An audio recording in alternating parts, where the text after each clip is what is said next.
So now we're on the top of Tzadi Gimel and Beis. Omar Rav. V'stava milsa d'Shmuel v'shor lecharisha v'omed lecharisha. If they had a shutfis in an ox that does threshing, then each shutuf has to rely on the other shutuf in order to make this go, meaning the animal has to work, and they couldn't have purchased the animal for less than 300, so it doesn't matter how much money you put in the pot, the shor itself is one shor doing one act of malacha for which they make a profit, and each one of the shutfim depends upon the other shutuf, because as a sole effort, he couldn't have purchased the shor. Even if they purchased the shor for the designated purpose of plowing the field, but now the animal, with the course of time, got very fat, and now they want to shech the animal and sell it as basar. In that case, says Rava,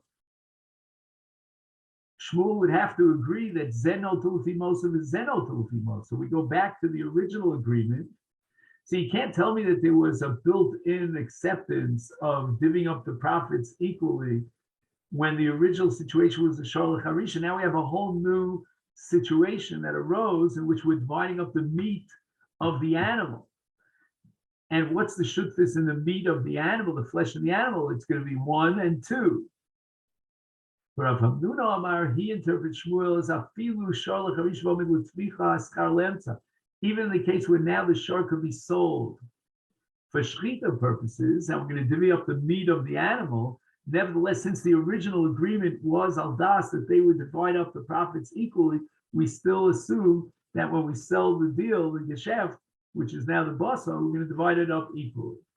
Meisvei, the Gemara says, I have a brisa that supports Rav Hamnuna against Rava. And the brisa says, Shnaim Shintiu L'kis Zemon of Zemasayim Aschar Le'emta. And the brisa doesn't qualify. My love, it would seem to apply even in the case of Sholach Harisha L'Tficha, that when they entered into the Shutfis Chatchila, it was designated for Harisha, which means Aschar Le'emta. And therefore, even if afterwards the situation changed and now the animal was shechted, we're going to still divide up the meat equally. Tiyuv to the Rabbah, that's against Rabbah. Lo, the Gemara says, the Bryce is only addressing a scenario in which the original shor, the original designation of the shor was Harisha, and it remained designated for Harisha. But Enofinami had it changed in its designation, and now it's Shkita, then each one of the Shutfim would get according proportion to what he put into the potty. So we're now asks, if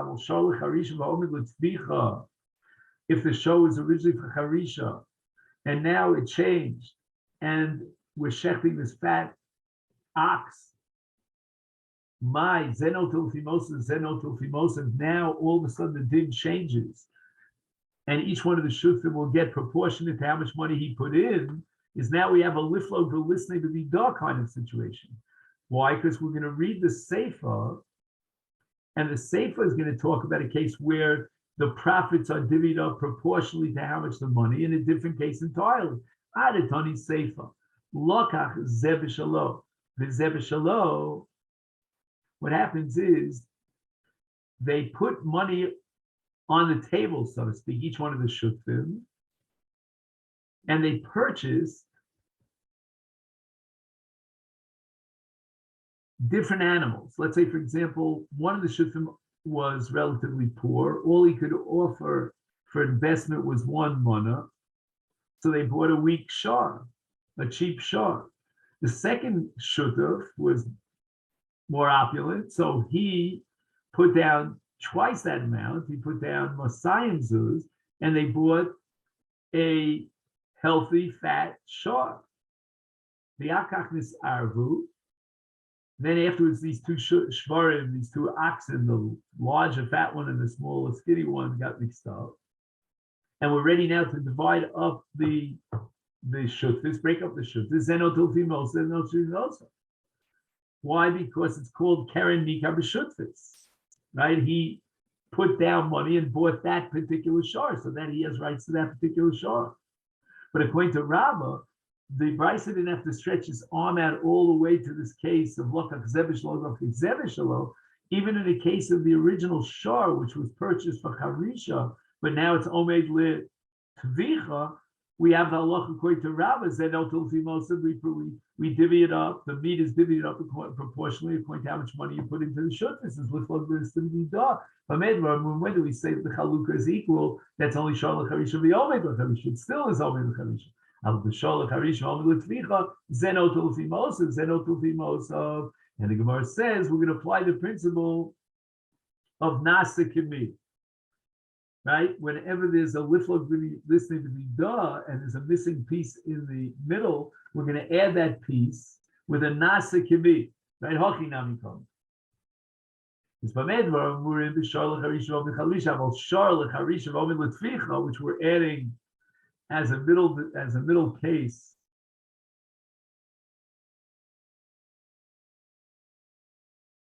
Of this price. So Nasa Kimi, Shalakat Zebishalov is Arvu, Shazen Notul Fimosa, Zen Notul Fimosa.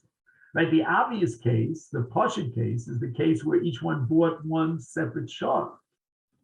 And therefore, it's not a big chiddush to tell me what's intuitively logical that each one gets his shar. But we're going to use that as the paradigm to explain why, in the case of Sholach Harish Vomid L'Tficha, the halacha changes, because it's similar to the case where each one bought his own shar. Now, we learned in that Mishnah, V'chein Shlosha She'itivu L'Kis Pichasu O Hosiru Kachem Cholkim. If three people became shutfin in Mos to purchase merchandise, and each one contributed a different sum of money, then the profits or the deficits are divided proportionally according to the amount of money that was given in, that was contributed into the shutfis. Is my love pixel mamish or siru mamish? Now we have a question on Shmuel.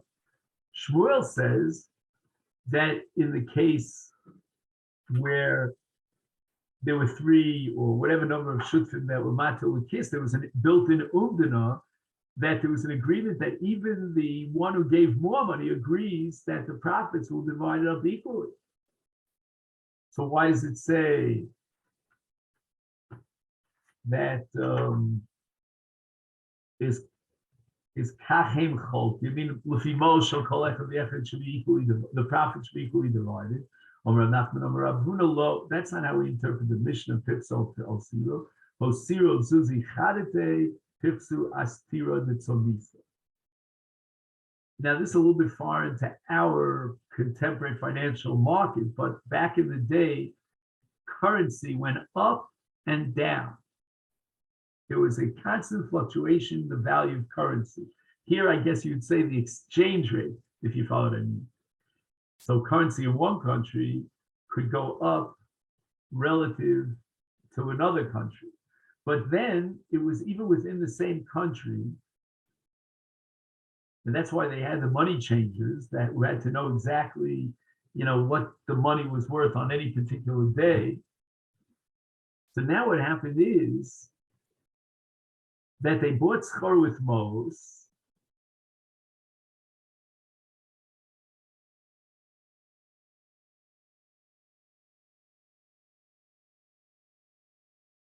and Osiru means when they used those Mos to buy merchandise, so there was Zuzi Chadete. And when the government produces new coins, those coins are worth more on the market than the old coins. So in such a case, even Shmuel would agree that we don't apply the principle of but rather it depends upon the most that they put in. Or pichasu means astir de tonisa, that the Malchus decided to disqualify certain coins, take them out of circulation. And it's interesting. Rashi says that when they took coins outside of out of circulation, they could use them for a fool. If you had a makkah, you would like attach the coin, and that would create a kind of a crust around the wound, and that would be helpful for the wound. In any event, so what we have is now we have most be'en, but they're not worth what they were worth before. So in such a case, we'll divide it up according to, or proportionally relative to what each one put in. Mishnah says, Misha Yanasi Arba Nashim, right? If he was married to 4 wives, Tos has a whole discussion why he mentioned 4 wives.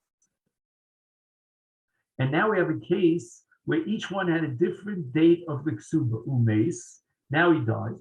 Barishona kodemis, l'shnia, shnia, l'shlisha, shlisha, servi. So we have a principle that the Baal Chov Rishon collects first. But now the Mishnah qualifies as far as Shmua is concerned. Barishona nishbas l'shnia. As the shnia says to Rishona, okay, you want to collect first. Well, maybe you already got paid up. Maybe the Baal gave you payment. You have to take a shmua that you didn't collect anything from our husband in lieu of collection of the ksuba, shnil l'shlishis, u'shlishis l'revius.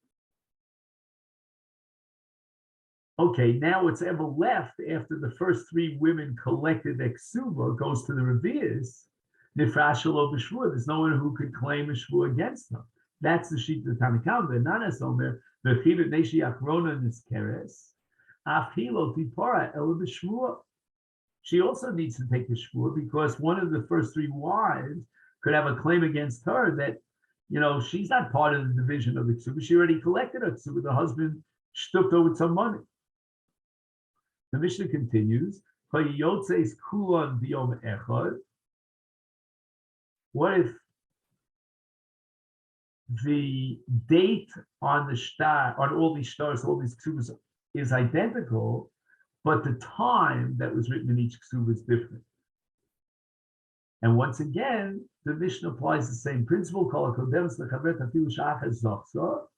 So one got it at 9 a.m., the other at 10 a.m. So the one who got it at 9 a.m. has first rights to collect from the nechasim of the late husband. And the reason for that is Kacha Yukosim Yerushalayim shows that in Yerushalayim they were very careful, what's called a Safri Dedaini, and most ksubas were written by the Safri Dedaini. They were very meticulous about shows. It wasn't just that they wrote an hour. They were deliberately careful to write exactly the hour of the ksuba.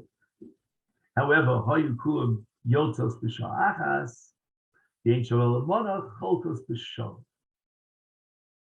So until now, we had an estate that had enough to be divvied up amongst the various wives. But now we have an estate that only has a month, but all these wives have an equal shibud on a month, because everyone has at least a minimum of a month. So now we're going to divide up the nechasim equally because there was no difference in time between one ksub and the other. They were all yotzeis b'sha'ach.